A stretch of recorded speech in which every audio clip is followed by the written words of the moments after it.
ఆప్టిమిస్టిక్గా ఉండడం అంటే అన్నీ బాగుంటాయని బ్లైండ్ ఫెయిత్తో ఉండడమా?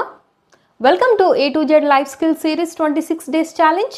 ఇవాల్టి లెటర్ ఓ ఫర్ ఆప్టిమిజం. నా పేరు స్వరూప, నేను counselling psychologist and mental health ఎక్స్పర్ట్ని.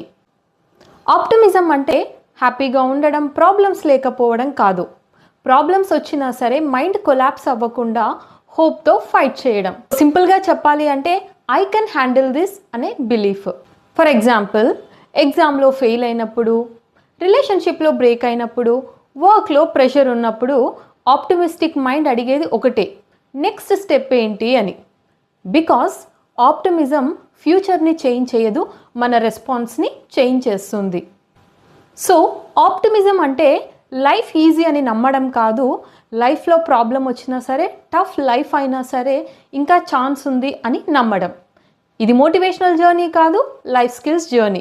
మరి A to Z life skill సిరీస్లో నెక్స్ట్ లెటర్ అయిన P ఏ లైఫ్ స్కిల్ అయి ఉండొచ్చు? గెస్ చేసి కామెంట్ చేయండి.